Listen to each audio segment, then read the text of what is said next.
flipping through the newspapers, switching through multiple news channels, exploring different websites and online mediums for relevant news? Keeping up to date with important news is not only time-consuming but also requires meticulous upkeep of notes for thorough revision. With a limited period in hand and abundant resources to study from, do not let current affairs come in the way of your prelims success. Join the PT 365 program by Vision IAS and advance in your preparation for current affairs. Starting on 9th January at 5 p.m., this 20-day course offers comprehensive coverage of 1 year of current affairs in 60 hours. Join for improved knowledge with complete coverage of The Hindu, Indian Express, PIB, Economic Times, Yojana, Economic Survey, etc. Doubt-clearing sessions and mentoring for thorough knowledge. Access to Sandhan personalized test with 25,000 plus questions. Access to live and online classes for flexibility in timing. It's time to devote your energy to smart learning and not running. Enroll today and excel in UPSC prelims with a strong command of current affairs. Hello and welcome to this edition of News Today. Without delay, let's have a look at the headlines first. Satellite images reveal disappearance of Okyokul, the first glacier to be officially declared dead due to climate change. North India's first nuclear power project will be established in Gorakhpur, Haryana. PFRDA, operationalization of the UPS under NPS Regulations 2025 notified. Municipal bonds see strong growth since FY 2018 due to government incentives, says ICRA report. 2030 Global Forest Vision, Priority Actions for Governments in 2025, released by Forest Declaration Assessment. 2025 United Nations World Water Development Report, published by UN Educational, Scientific and Cultural Organization. In a stark reminder of climate change's impact, satellite images have confirmed the disappearance of Okyokul, Iceland's first glacier to be officially declared dead. In 2014, Okyokul lost its status as a glacier after becoming too thin to sustain movement. So, where was Okyokul located? It was a dome-shaped glacier situated around the summit crater of the Oki Shield volcano, northwest of Reykjavik, the capital of Iceland. But Okyokul is not alone. Several other glaciers around the world have disappeared due to climate change. These include Anderson Glacier, Clark Glacier, and Glycine Glacier in the USA, Bowman Glacier in New Zealand, Calderon Glacier in Italy, Marshall-Sur Glacier in Argentina, Pico Humboldt Glacier in Venezuela, Peisel Glacier in Switzerland, Suriname Glacier in France, and Schifferner Glacier in Germany. Now, let's understand what glaciers are and why they matter.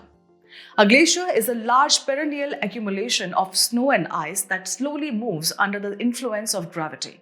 They typically form in areas where mean annual temperatures hover around the freezing point, and winter snowfall significantly contributes to their growth.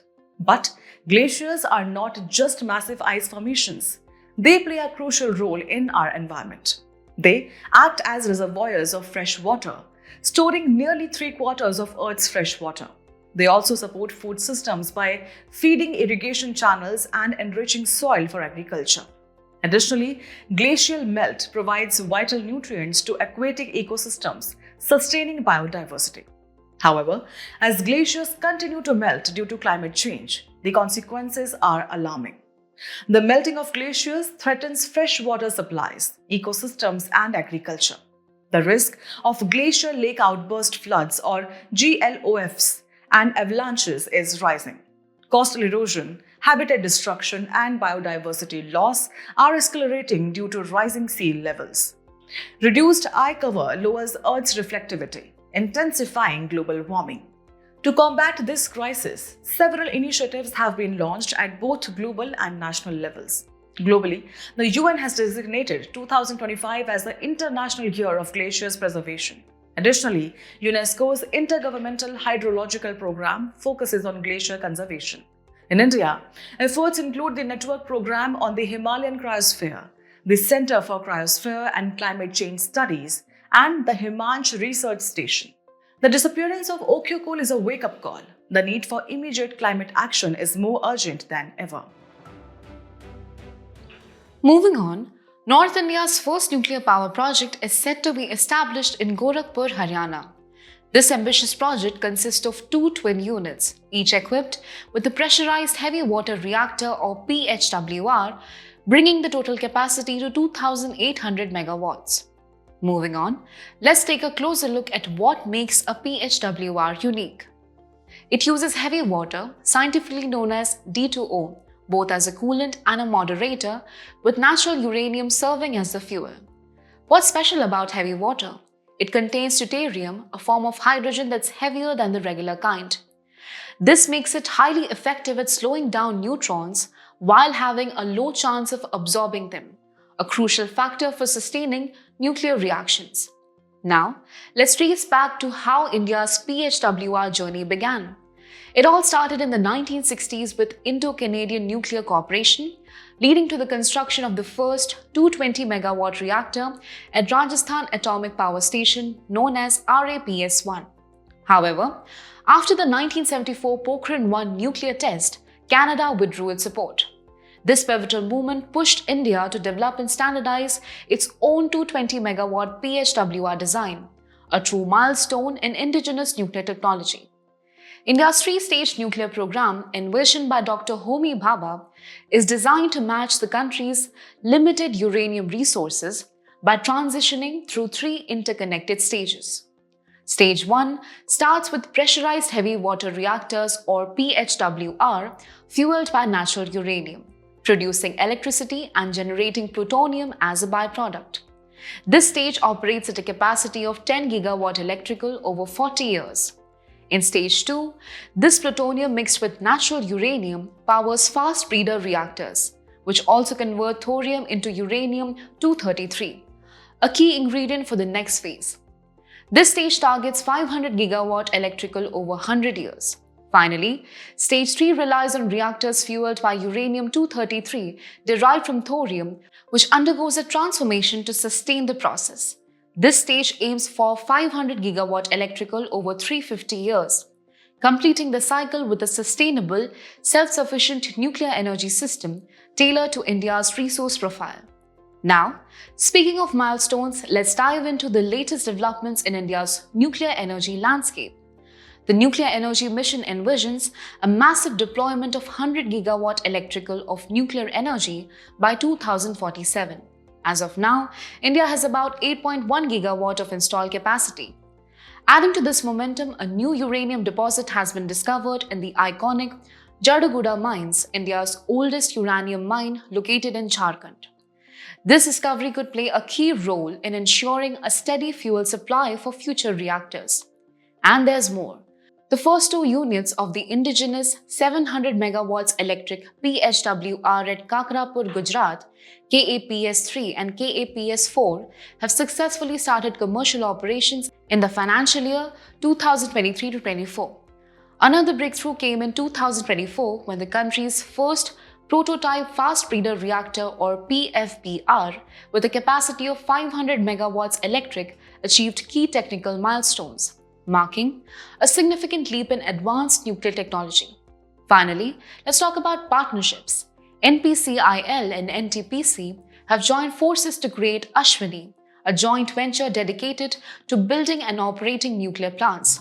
Among their upcoming projects is a 4x 700 megawatts electric PHWR Mahi Banswara Rajasthan Atomic Power Project, which aims to further boost the nation's nuclear energy capacity. Moving ahead, we bring you an important update on the latest regulation notified by the Pension Fund Regulatory and Development Authority or PFRDA. The operationalization of the UPS under the National Pension System NPS Regulations 2025 lays down a structured framework for the implementation of the Unified Pension Scheme or UPS. So, what are the key highlights of this regulation? Let's take a closer look. The Ministry of Finance is the nodal ministry overseeing this regulation, ensuring structured implementation. As for its applicability, 3 categories of central government employees can opt in. These include existing NPS employees as of April 1, 2025, new recruits joining on or after the same date, and retired NPS employees who retired on or before March 31st, 2025, or their legally wedded spouses in case of the subscriber's demise. Once an employee opts for the UPS, the decision is final and irreversible, making it crucial to choose wisely. When it comes to service duration eligibility, superannuation benefits will be available after 10 years of service and will be payable from the retirement date. For those opting for voluntary retirement, 25 years of service is required, but the pension payout will only begin from the notional superannuation date. However, employees who are removed, dismissed, or have resigned will not be eligible for UPS benefits. If an employee has served between 10 and 25 years, they will receive a proportionate pension payout. Now, let's talk about investment and fund management. The Unified Pension Scheme, or UPS, is designed to balance government fiscal policy and employee benefits by combining the best aspects of both the old pension scheme, or UPS, and the National Pension System, or NPS. It provides a defined benefit structure like OPS while maintaining a contributory system like NPS. The UPS contribution structure consists of two key components. First, the individual corpus, PRAN account, where the employee contributes 10% of their basic pay plus dearness allowance, or DA, and the government matches this contribution with another 10%. Second, the pool corpus, which is a common fund for all UPS subscribers, where the government contributes an additional 8.5% of basic pay plus DA. This results in a total government contribution of 18.5%. As for pension payouts, they will be dependent on market returns, primarily generated from government debt investments. This ensures stability while allowing for market-driven growth. Now, let's look at a significant development. According to an ICRA report, municipal bonds have shown impressive growth since FY 2018, driven by government incentives. Over 2,600 crore rupees has been raised through municipal bonds during this period, a significant jump from 1,000 crore rupees raised between FY 1998 and FY 2005. Looking ahead, municipal bond issuances are projected to exceed 1,500 crore rupees for FY 2025-26. So, what exactly are municipal bonds? They're debt instruments issued by municipal corporations with the approval of respective state governments. Bengaluru was the pioneer, floating India's first municipal bond in 1997, followed by Ahmedabad Municipal Corporation in 1998. These bonds play a crucial role in helping urban local bodies, or ULBs, achieve greater financial autonomy, reducing their reliance on state and central funds. Factors driving the growth of municipal bonds include a mix of government incentives, improved transparency, and regulatory reforms. The government offers a 13 crore rupees incentive for every 100 crore rupees of bonds issued, with a cap of 26 crore rupees, particularly focusing on green and pooled bonds. Transparency has also improved through initiatives like the National Municipal Finance Portal, cityfinance.in, a centralized database for urban local bodies, and structured payment mechanisms that help reduce risk while improving yields. On the regulatory front, SEBI's debt securities regulations have defined a clear regulatory status, boosting investor confidence. Key amendments by SEBI have expanded bond issuance eligibility and made structured debt servicing mandatory.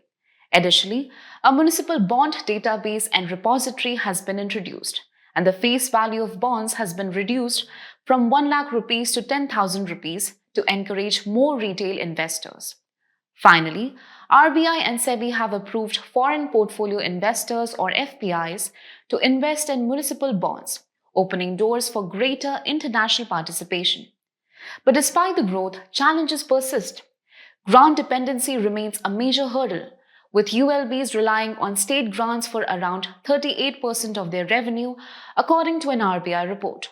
On top of that, accounting issues are widespread due to the absence of standardized norms, leading to inconsistencies. Liquidity is another roadblock. A lack of a secondary market for municipal bonds reduces investor interest, making it harder to trade these bonds after issuance. Add to this high compliance costs and weak credit profiles of many municipalities, and market access becomes even more limited. So, what can be done to strengthen this market? Issuing tax-free bonds could attract more retail investors. Green bonds could bring in international funding. And under new RBI norms, offering higher yields may encourage commercial banks to step in, providing a much-needed boost to the municipal bond market. Now we bring you key insights from the latest report released by Forest Declaration Assessment titled 2030 Global Forest Vision: Priority Actions for Governments in 2025. This crucial document outlines strategic steps for nations to achieve global forest conservation goals.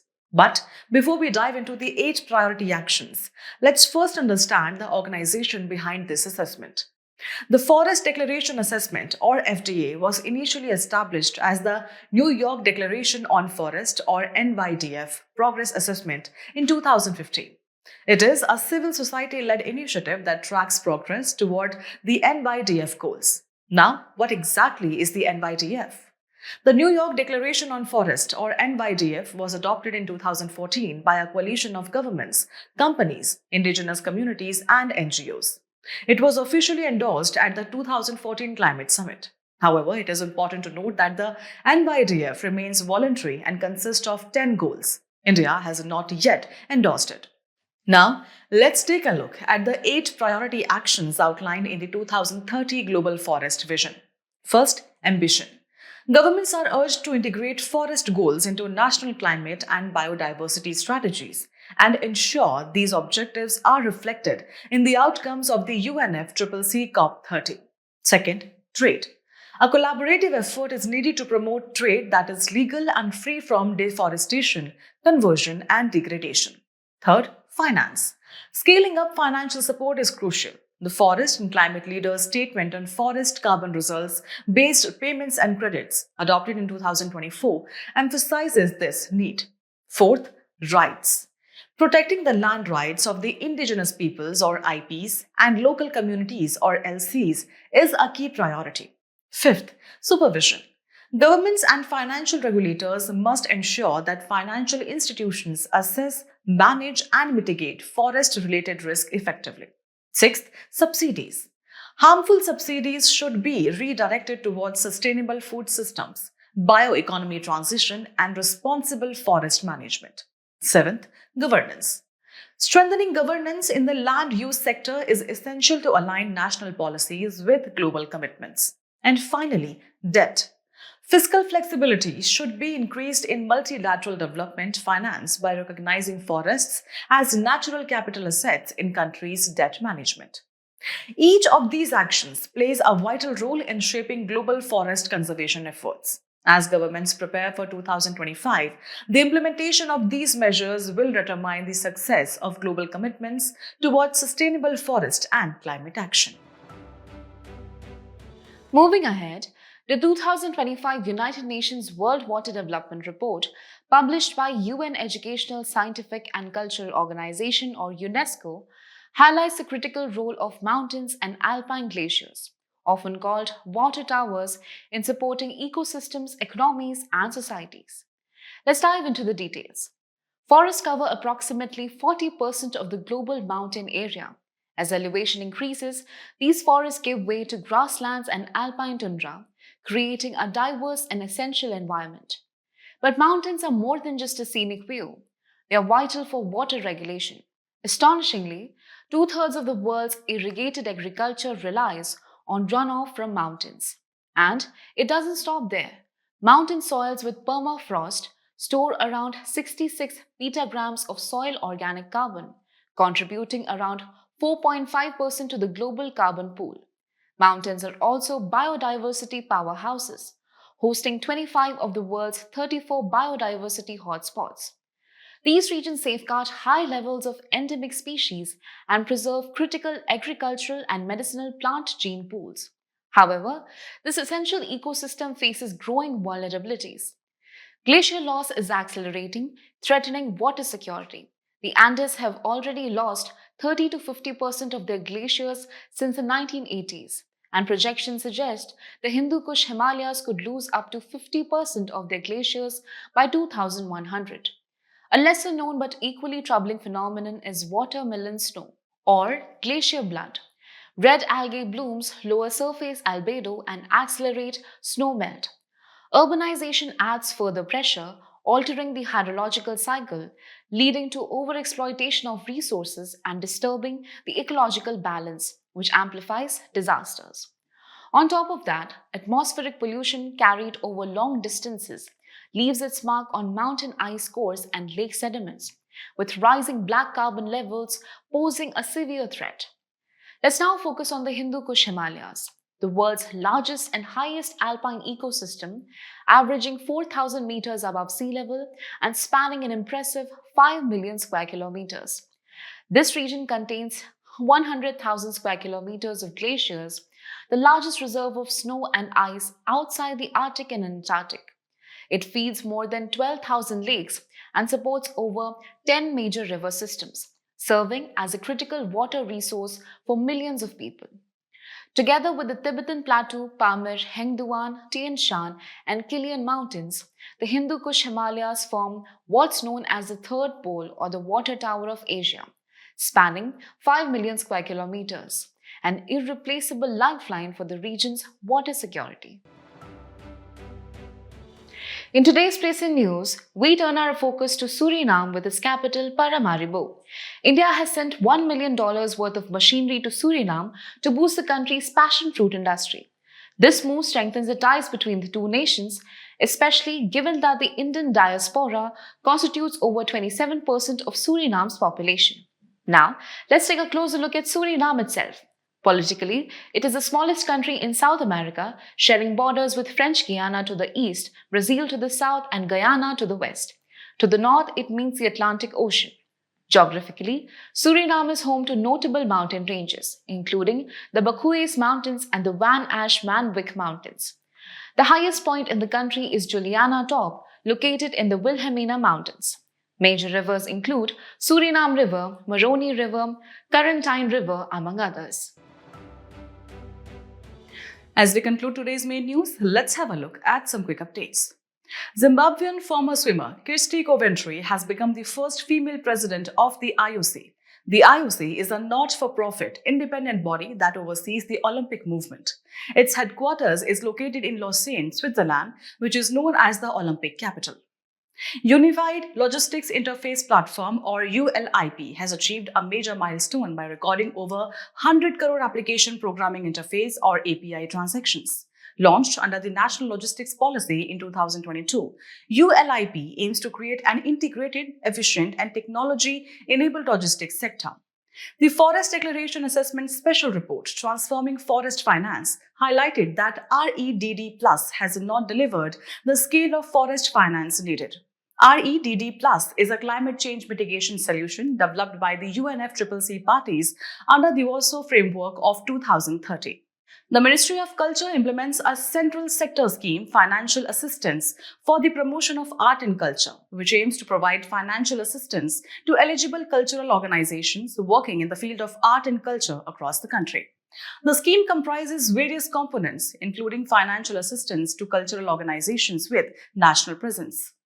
As many as 465 GPS interference and spoofing incidents have been reported in the Indian border region between November 2023 and February 2025. GPS spoofing, which is a malicious technique, manipulates the signals transmitted by GPS. The Prime Minister greeted everyone on the occasion of Navroz. Navroz, meaning New Day in Persian, is an ancient festival that marks the arrival of spring and symbolizes the triumph of light over darkness. Dating back over 3,000 years to the era of Zoroastrianism, it falls on the Vul Equinox, usually on March 20 or 21. The World Happiness Report 2025 was published by the Wellbeing Research Center at the University of Oxford in partnership with Gallup, the UN Sustainable Development Solutions Network, and an independent editorial board. Regarding the report, the Global Happiness Ranking is based on a single question derived from the Cantrell Self-Anchoring Striving Scale, also known as the Cantrell Ladder. Kilauea volcano in Hawaii, US is active again. It is situated inside Hawaii Volcanoes National Park, neighboring Mauna Loa, which is the largest active volcano on Earth.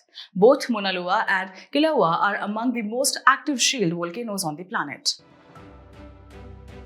Before we sign off, let's challenge your understanding in today's installment of Test Your Learning.